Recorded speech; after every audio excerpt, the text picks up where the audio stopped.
Hey, what's going on? Mike Tyson called our next guest the best female boxer ever. That's a pretty good accolade to have there. I guess if you win 2 Olympic gold medals, you're probably at the top of the food chain regardless. Also, she's a PFL standout. Claressa Shields joins us.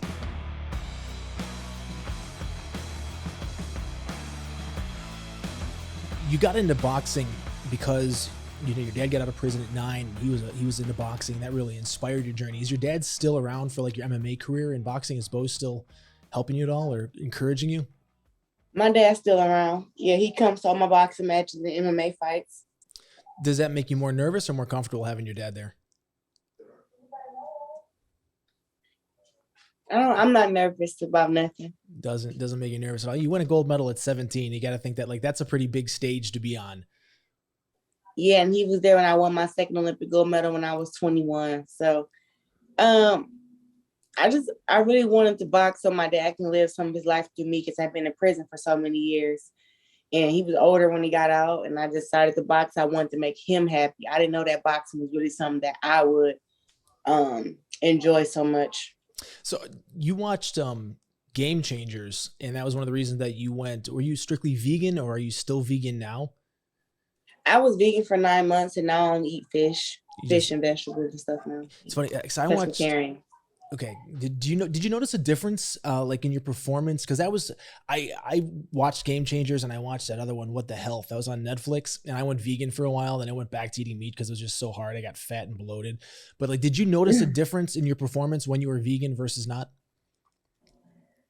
I just know that I felt less bloated all the time and I had more energy. And that was really one of the reasons why I changed in my eating because I mean, you know, being in my family being a woman at 190 or 200 pounds is not a bad thing, because we wear it well, but for me to be a boxer, to be getting up to 190 pounds and fighting at 154, fighting at 160 and 168, getting up to 190 was just, too much. And then I was sleeping a lot. I would eat, then I would sleep, and I really didn't have any energy except for when I was in training camp, which I would lower my portions of eating.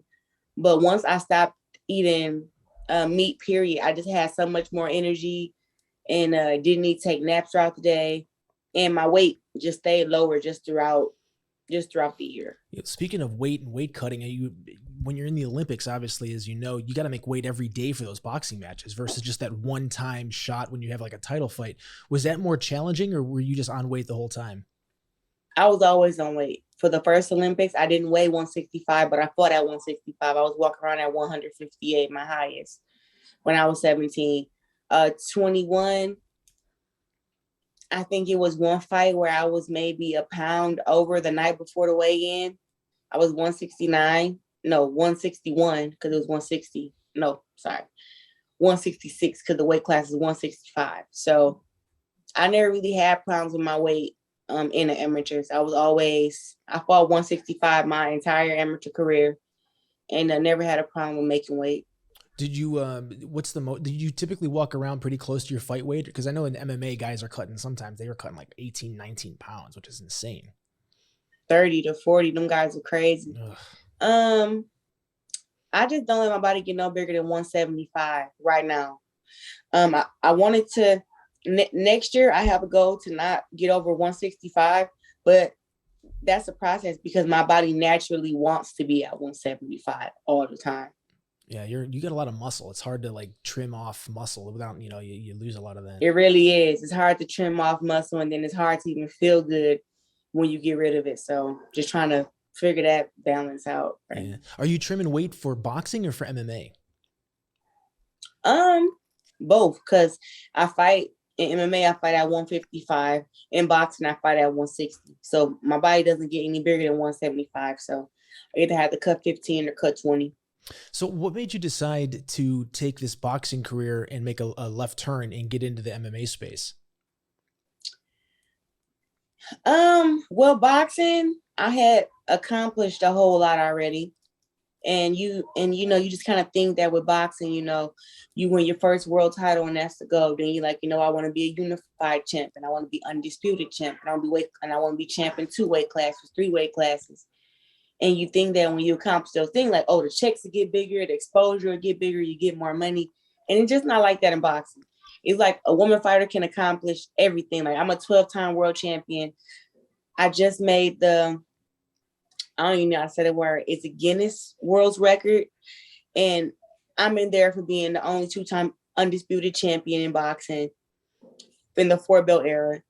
I just made that, but it doesn't mean that my purse go up or that I get more money or I get more recognition. So I'm only 26. So when I added MMA, it was to get more exposure and to show those girls that boxing reigns supreme, basically.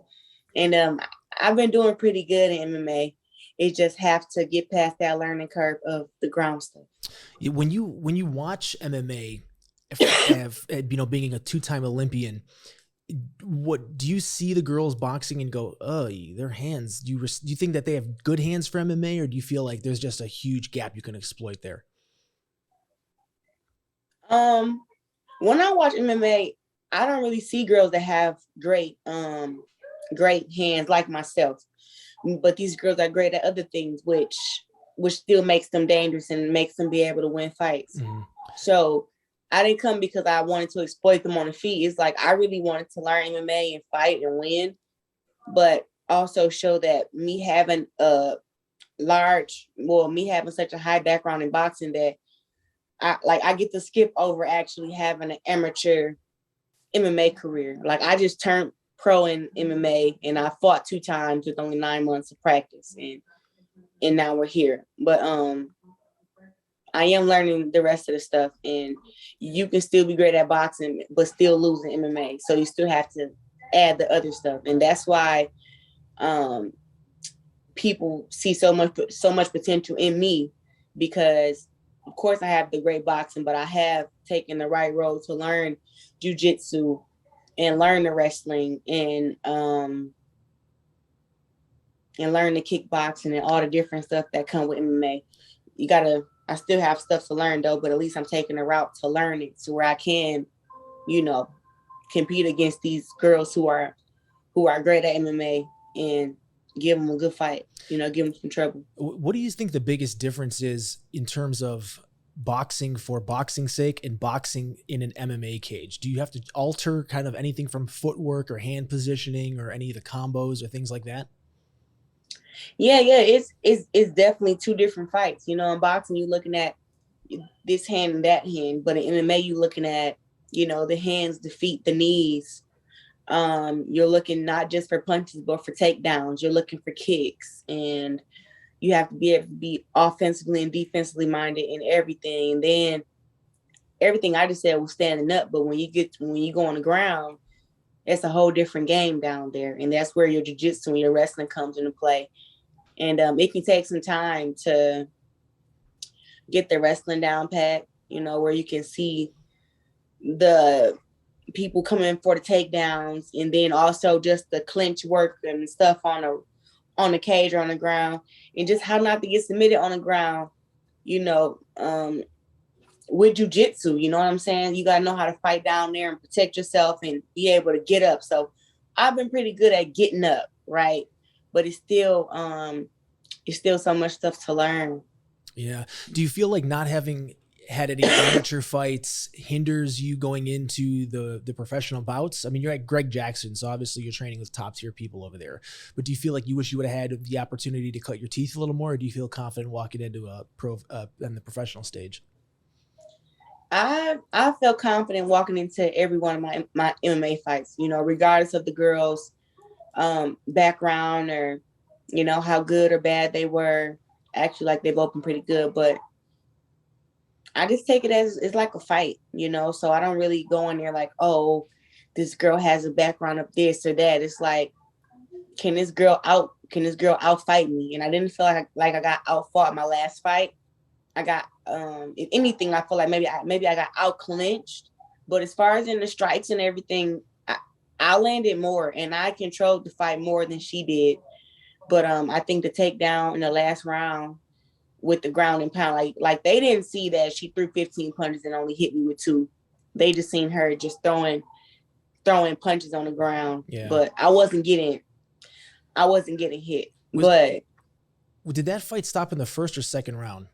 That's the PFL bout you're talking about, right? yeah, but what about it? Was that first or second round that did that fight get? I don't remember how it ended up. Did it go to a decision or did you get submitted for that fight? I don't recall off the top of my head. I've never got Yeah. submitted. That Okay. fight went the whole rounds. It was a split decision Yeah. That's so. loss. What did Greg Jackson's Greg actually wasn't at the fight though, right?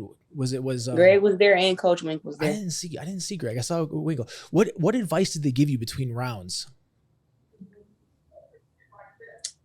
For that fight, I don't even recall right now. I would have to really think hard on that. Between the just don't let her grab me against the cage. I was doing great with the punches and kicks. And we were confident that we won the first 2 rounds, that's for sure. You know, and just the third round, I just remember I think it was Coach Jackson saying, like, don't let her get the takedown. Don't let her go for the takedown this round. She's going to do it. Like, make sure she don't, like, you know, pay attention to that. And that's the only thing I kind of remember. When, how did you end up at Greg Jackson's? Did you look at a few different gyms or was that just through like a friend that kind of put you over there?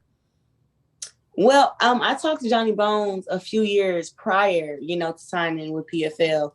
And he said, you know, we were at the SBC together and he was like, yo, if there was any boxer to come to MMA, like, you would be perfect. And back then I was like, yeah, right. I'm never doing MMA, but thanks. And he just was like, if you ever do, you know, if you change your mind, you want to come to MMA, he was like, come to Jackson Week. And so that kind of was in my mind once I signed the contract for the PFL. And a lot of people reached out to me, a lot of different gyms and things of that nature, but it was like, I want to go where the best is. And the best to me is Johnny Bones, right? So that's where I went. So what was it that changed your mind from there's no way I want to do MMA to, okay, let me get into the PFL? I wanted to challenge myself. That was it. It wasn't, I mean, everybody say, you know, oh, you know, I have too much to lose, right? And I'm the boxer in boxing, you know, like, why would you want to risk that? Like, the girls aren't going to come over there to boxing. Like, there's no girl in MMA who's challenging me in boxing, right? But it's like, for me, I just wanted to test myself, and I knew that I could learn it. And the goal doesn't change. I'm still gunning to be a PFL world champ in 2023. And that's just what the goal is set for right now. So when you decided to get into MMA, how did you land in PFL versus like the UFC, Bellator, or One Championship? UFC didn't have my weight class, or, you know, UFC, they could have made a weight class, but it was like, no. I just think that going to the UFC, you need like years and years and years. And then with Bellator, it still was just that 145. Like, I can make 145, but it'd be a challenge. And then too, like, who was I going to fight? You know, and then like me and Chris Cyborg are like cool as hell. So it was like, don't know about there, but just, I like the whole system with the PFL, how it gives everybody a chance to make $1 million. You know what I mean? Like, and they also offered me like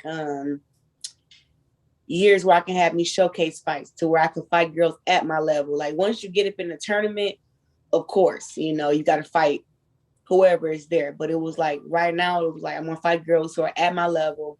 They're all going to have more experience than me, but I'll still have a chance to like learn and get better and, you know, to grow in the sport and not just jump and fight Kayla Harrison. Mm-hmm. You know what I mean? So that's how it really came about with the PFL. And then I got on the phone with Peter Murray and Don, and just talking to them, it seemed like they definitely understood why I was coming to MMA. And it wasn't like, oh, I'm coming to fight your baddest girl and put me in there right away. It was like, I really want to learn MMA. I want to be given a chance to start from the bottom and work my way up to the top. And and we can work as a partnership. And that's kind of how how it happened. Where do you think the ceiling financially is higher for you, in the MMA space or in the boxing world? Because you've accomplished so much already in the boxing space, but like women don't get paid. It's atrocious how much less you guys get paid than like the guys. Then the making, men, yeah, yeah. it's insane. Do you think that there's more money to be made in the MMA space or the boxing space for you? Well, I just signed a 7-figure deal, with Sky Sports and Boxer. So that was great for me. That's the first time that I've ever heard of a 7-figure deal for a woman in boxing. So that was good. I know right now I'm not getting paid more in MMA, but I think that to be given a chance to make $1 million in only 3 years of fighting for the PFL, I think that's a big jump. And I've been boxing since I was 11 years old, but now I turned pro when I was 21.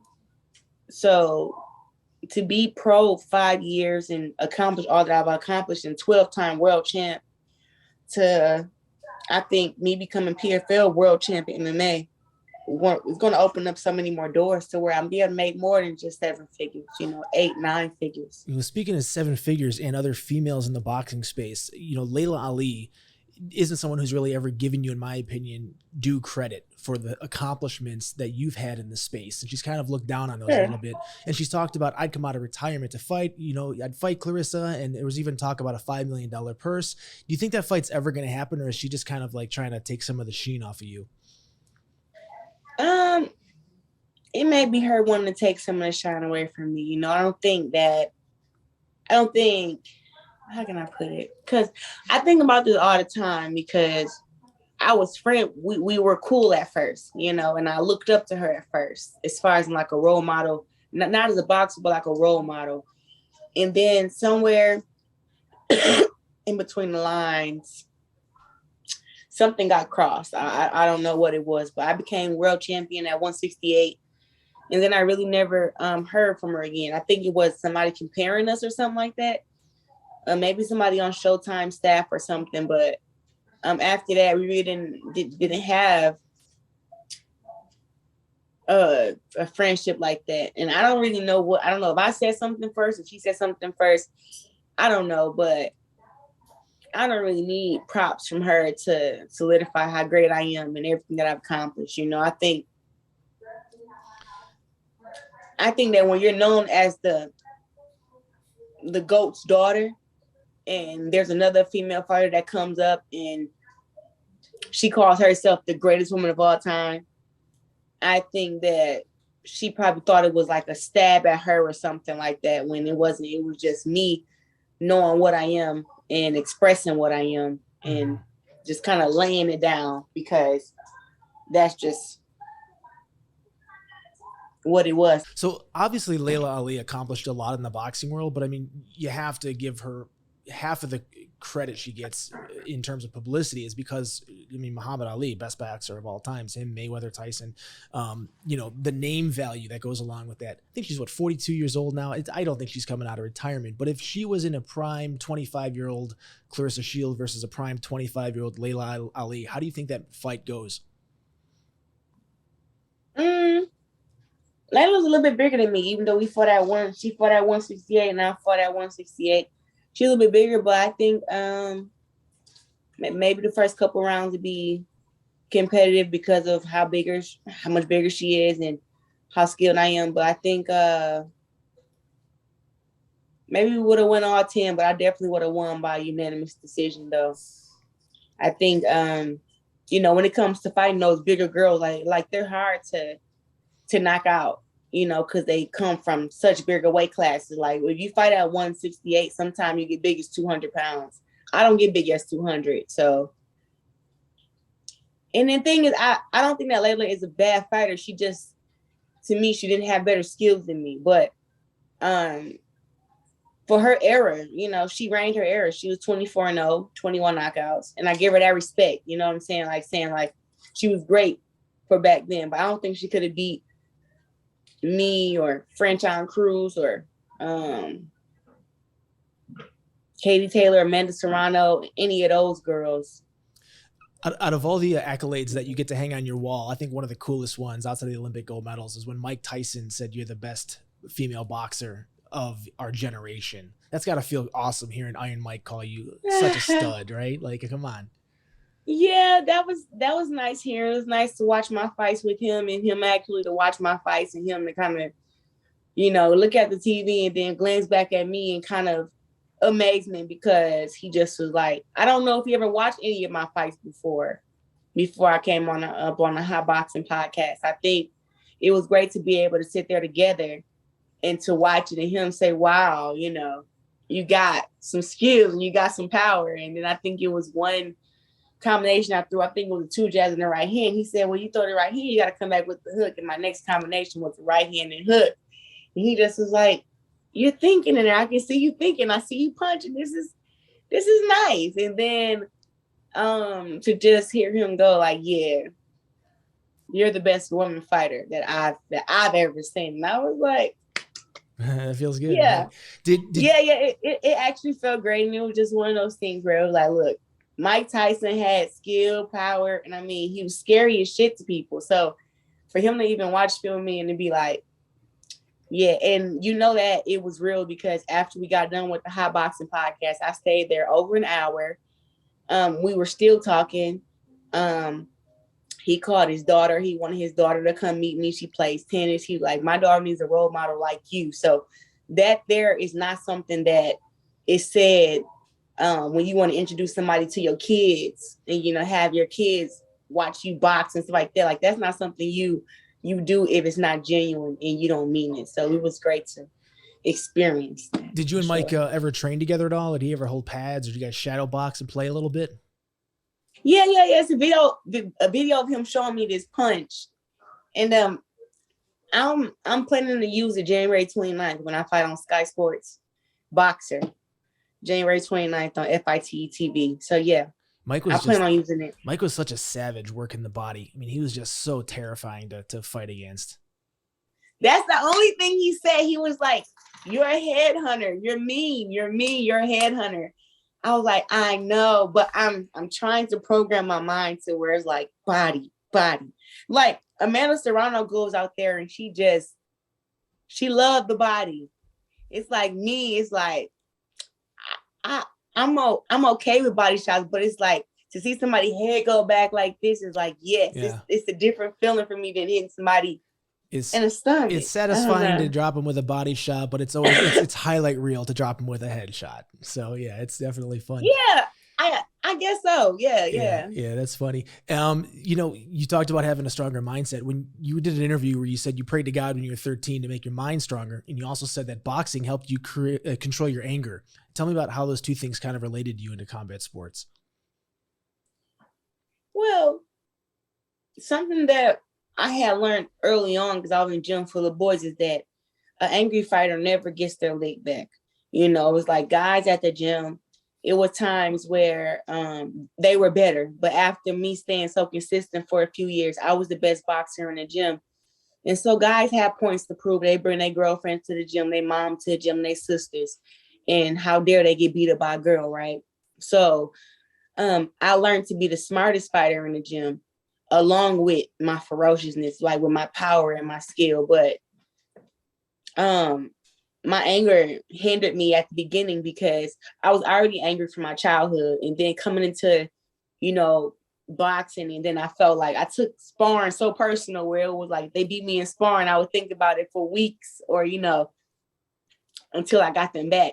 So it was like, I learned that one punch doesn't mean you go crazy and try to get it back. It's like you stay calm and then you set it up. But anger doesn't, you got to be able to control your anger and make it do what you want it to do. So that's kind of how I use both. So I would say, I always hate seeing boxers who are kind of like laid back and soft. Like you ever watch a fight and then a guy hit each other hard. One of them hit the other one hard, and then he shake his head and give him some dap. In my mind, they'd be like, what are you doing? Yeah. That's the softest shit you could do. You don't get that man respect for hitting you that hard. Right. It's like me, whenever I get hit hard, I never let them know. I never shake their hand or none of that stuff during the fight. It's more like I just wait to I just set my shot up to where I can get that shot back. But it's like these guys who hit each other hard and they tap each other the glove after like, yeah, good shot. That's stupid. So my anger don't allow me to do that. My anger goes somewhere else. Yeah, that's funny. When you're sparring and getting ready for your matches, just in a boxing sense, I'm going to assume that you have to spar with a lot of guys because there's just not a lot of girls that are at your level or your size. When you spar with guys, do you run into situations where guys feel like, or maybe now because they know just how much of a badass you are, they're not like, oh, I'm going to take it easy. But I think that there's kind of like that dichotomy, right? Some guys are like, well, you're a girl. How hard do we go? How much do we tune this up? Did you ever run into that? And then like, you have to tell them, yo, you got to bring this pace up a little bit, or a guy's headhunting for you? Um, I don't really, I don't spar guys who think that they got to take it easy on me. Like I let them know, like it's a sport. You know, thank you for coming. Like I spar against people like Andre Durrell, you know, Anthony Durrell. I sparred against Shakur Stevenson. I sparred against Earl Spence, and any of those guys can tell you that I can punch. You know, and so I can kind of notice when I'm sparring a guy, if a guy is trying to take it easy on me, and it's a trick to that I have. I'll let them, once I notice it, if they're taking it easy on me for let's say round 2, I go out there round 3, soon as the bell ring, and I run out there and I light their ass up. I'm talking about I punch them so fast and so hard and just go crazy to where it's like, they're like, all right, we gotta do something. Like, we gotta do something there. So when they get to throwing punches back, I'll just be on my defense and I land my shots, and then they get serious. So when they get serious and then they start like being sharp with the jab and right-handed combinations, I just stay sharp with them. Like at first, I go out there and I just attack them like a raging bull. And then once they get on their P's and Q's and they're like, you know what? We got to do something. That's when I start boxing with my IQ and my speed and my power. And we have a great sparring session. And when we get done, every male I've sparred always have so much respect for me. It's a video on YouTube. I sparred this guy at Fifth Street Gym, and he didn't even warm up to spar me. I don't know what he thought, but at the end of our 4 rounds, he knew that he would never do that again if I was to walk in the gym, that he would warm up and he would take me serious. And I whooped his ass. And I really did. And, you know, he just was like looking at everybody in the gym, and they were like, who is that? And then when everybody like, oh, she won the Olympics twice and everything, like he gave me so much respect and, you know, wanted pictures and stuff after. But ever since then, like, there's no guy when I go into any gym who'll be like, oh, you know, we want to spar with, you know, Claressa. It'd be like, look, if you're going to get in there and work with me, take it serious, because I'm getting ready for a fight. I'm testing my wind. I'm testing my power. I'm testing my stamina. I'm testing everything. And I can't be in here testing, you know, stuff for a world title fight if y'all going to be in here, you know, tapping on me and acting like you guys are going to, you know, break me. Like, I'm a big, strong girl. So I've been hit by guys. And just as, you know, I've only been dropped once in sparring, but I can't complain because I've dropped guys a lot in sparring with body shots, head shots. So to be boxing for 15 years and only been dropped one time, I guess I really can't complain because I've dropped a lot of guys. When you fought for the gold in 2012 and 2016, going into those Olympics, which one were you more nervous for? I mean, and honestly, you didn't seem nervous for either one. But like, was there more pressure going in as the champ already, as a gold medalist? No, I was more nervous when I was 17. You know, I didn't realize how crazy the boxing fans were, especially in the UK. You know, I really didn't understand it. But the first fight, I walked out there against the tallest girl in the tournament, Anna Laurel from Sweden. And I had just lost, you know, 3 months before against Savannah Marshall. So getting ready for the Olympics, it was like people thought that the antidote to beat me was to match me against tall fighters. That's what they thought. So I get matched against Anna Laurel and walk into the ring. I told myself, like, I'm going to embrace it and look around and just embrace the crowd. And I went out there and got spooked. I went out there, I embraced the crowd, looked around, and then there was this guy right there by the tunnel. He was like, USA, Claressa Shields, we fucking love you. And I just got scared and was like, Oh no. I put my head down to the ground. I just start moving my arms, and then I got ready for the fight. So the next fights after that, when I walked out to the ring, I didn't look at the crowd or nothing. Just kind of like zoned in. And I know that Yeah. you listen to rap music, and everyone's got their thing that they listen to before their fights. It pumps them up. But you're walking out for your gold medal match, and you're singing "A Brighter Day" by Kurt Franklin and route out to the ring. It's kind of it's a little bit of a different like tone versus like, you know, some of the more hardcore gangster rap that like I like to listen to, or stuff that pumps people up. How come that song? I like gospel music. It really just kind of makes me feel good. And I don't know, just let me know that even though, like they say, when you go out there, it's mano y mano, but it's really like I always have God by my side.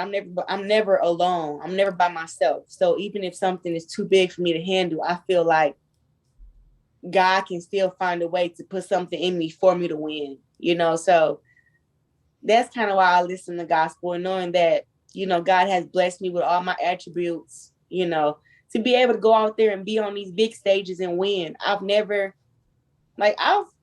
fought through some bad times, like food poisoning. I've been sick, and I've been able to win tournaments, and it's the craziest thing ever. And I feel like that's just God, like, putting power inside of me and having the angels look over me to where I can win my fight. So that's why I don't go in there afraid or nervous or nothing like that. I know I'm not by myself. They may be by themselves. I feel like they got to fight me, but it's always me and God versus whoever. If you had to build a computer game and you were a character in the game, and you have to figure out what separates the good boxers from the elite boxers, what are some of those dynamics that Claressa Shields has? Was it the energy, strength, stamina, fortitude? What makes you such a standout in the boxing world? I think I'm a standout because, one, I got the most heart. Like, you talk about, people say, oh, heart, you know, people got too much heart, whatever. You can never have too much heart. It's like, heart means that you never count yourself out the fight, no matter what the score is, no matter what you've been hit with, how you've been hit. It's like you always have that chance of throwing out one punch and being back in the fight. So that's heart. Never losing that, never being scared of nobody.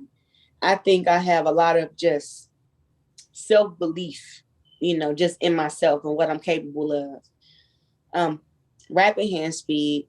I have great power, and just the IQ to be able to box so many different ways. Like, I haven't boxed enough in the professionals to show all the ways that I can box yet. You know, I haven't been given the opportunity. Like, I thought I would fight 4 or 5 times a year turning pro, but I guess when you're a world champion, you don't fight that much. I don't know, but I would like to do that because I can fight so many different ways. But being able to go out there and box like Muhammad Ali, to brawl like you Mike Tyson, to float like you Sugar Ray Leonard, like, I can do all that stuff. I just haven't fought enough to show those different things. But I have so many different ways that I could box and to win fights, and that's where my IQ comes in. That, like, look, a girl may be able to say, "Oh, I'm about to go out there and I'm about to out brawl her. She's gonna come forward with all kind of punches," but I can box her and turn her and just jab her head off, and then I can start laying the punches on her once I calm her down and tire her out. But just knowing that I could box all those different ways, it kind of is like, it's not no way for no girl to beat me, because whatever her game plan is, I can do what she doing and I can do it better, and then I can do other stuff that she can't do. Do you think there's going to be a point in your career where because right now you're kind of carrying 2 bags. You're boxing, you're getting ready for boxing matches, you're also building an MMA career. Do you think there's going to be a point where instead of bifurcating these 2 roads, you just put a stop to boxing and you just go down the MMA path? Or do you think maybe at some point you'd stop MMA and just do boxing? What's your focal point going to be in 5 years? I know 2021 was focused on MMA. 2022, I have 2 boxing matches, but I'm going to actually put a pause on boxing middle of next year and focus on MMA all the way from 2022 to the end of 2023. And After that, I'll just probably just box. What do you find is the most tiring aspect with you look at 2-minute rounds for female boxing, 5-minute rounds for MMA? At the end of 15 minutes of boxing or end of 15 minutes of MMA, do you feel like you're just more out of shape or more sucking wind, or do you feel like it's pretty much the same across both spectrums? I'm about to say neither. That's something that I pride myself on. It's like I'm always in shape.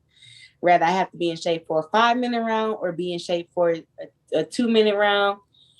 Boxing is 2 minutes for, 10 rounds. That's 20 minutes. And then MMA right now is 3 minutes and 5 rounds, 15 minutes. So it's 5-minute rounds, 3 rounds. But I don't be tired doing neither one of them. I don't be tired, but the wrestling aspect of MMA is hard. It's hard, when you have to wrestle like wrestle the whole time and all that stuff. It's hard because I have to do it at Jackson Wink, and it's fun, but it's hard. Yeah. So I'd rather box than wrestle any day. Sure. Yeah. It's that's what, like, you kind of have in some levels, you're similar to, Ben Askren, because like everyone knew Ben Askren was an amazing star in this kind of one pillar of wrestling, and nobody was really worried about his boxing or his jiu-jitsu, kind of. And everyone obviously knows, like, look, if you're fighting Claressa Shields, it's not a secret. They want to take you down. Nobody's stupid enough to try to stand with you, right? So when you're at Greg Jackson's, tell me about how does your training break up? Because if you were training with like American Top Team or some of the guys, we'd be like, look, we're only going to work on wrestling 80%, and then 20% of the jiu-jitsu is just how to get back up.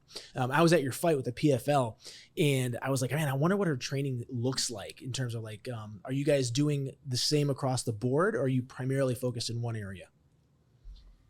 No, we're doing everything across the board because they want me to be a complete fighter.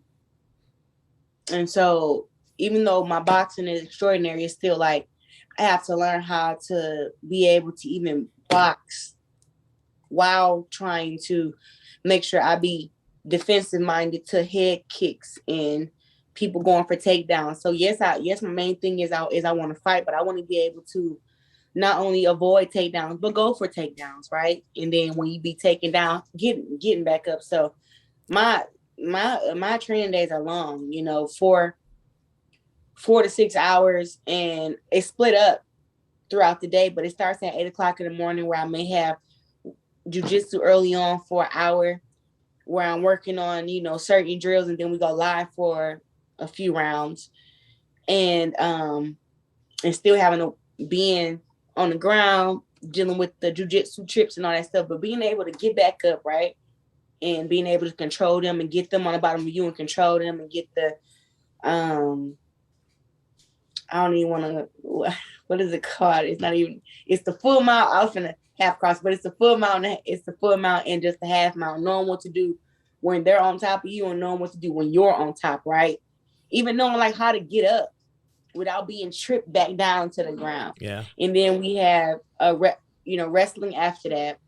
Then we have pads with Coach Jackson, Coach Wink, which is like hands and feet, but it's also defensive stuff, so where you're catching kicks and you're catching leg kicks and everything. And then just the full sparring. And the sparring is like, if I can, I always feel great with sparring because it's like I get to do my stuff. And besides, when we do the wrestling, it's like I know that they just want to get me down to the ground. But it's like when we do the sparring, it's like you got to get past my punches to take me down to the ground. And so I make it more challenging for the people. But once they figure that part out, then we have to go to a different thinking reel. Like, okay, now we're on the ground. How do we get up? So getting back to the cage, climbing up the cage, all this stuff. I make it more challenging for the people. Yeah, you're gonna take someone's head off if they miss if they miss a takedown. I would consider that challenging for sure. Like making them pay if they miss those takedowns and stuff. Do you find like integrating the kicks into your boxing has been tricky, or has that been something that you've been pretty easy to adapt? It's been pretty easy to adapt. I thought Abigail was gonna fight me more, so I could have showed that, but she did a lot of like clinching, and she just did not. She wanted to fight a completely different fight than what I wanted to fight. But it was, I I think I do pretty good with the kicks though, with the punches. Yeah. You made the comment that like, you know, when we're, you know, you're in there, when you're fighting, everyone says you're alone in there. Speaking of alone, and this is totally off the subject. You know, I know you have a religious background too, and you talk about your Christian roots. Do you think we're alone in the universe? Do you think there's aliens out there?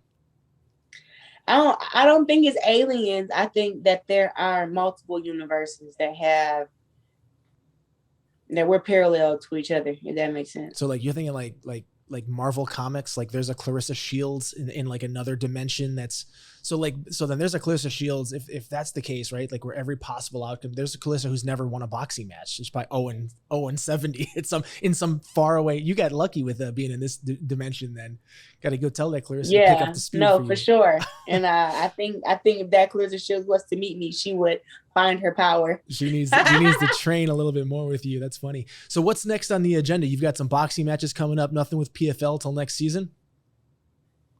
Yeah. I know I have boxing January 29th against Emma Cozen. Looking forward to getting Emma Cozen out the way and then becoming undisputed again in April or May against Savannah Marshall. Both of those fights will be in the UK. And I'll be back undisputed at 160, and then we'll see where we go from there. But next year is going to be a year of boxing until like toward the end of the year. I'm going to do some more MMA fights, I think. Is safe, we have to get the schedule together. It's safe to say that you love fighting? Yeah. That's why I'm doing it. You know, MMA and boxing. I love fighting, and I love a challenge, and I'm not scared of nothing. So that just kind of where we're at with it, but I definitely love fighting though, for sure. That's awesome. Well, I appreciate you taking the time to stop by. I know you got so much on your plate, and give the dog a treat for me. So appreciate it. I'm gonna put him outside for you. Put him outside. There you go. Great. Appreciate you taking the time, Claressa. Keep kicking butt. No problem. You're welcome. All right. Take it easy.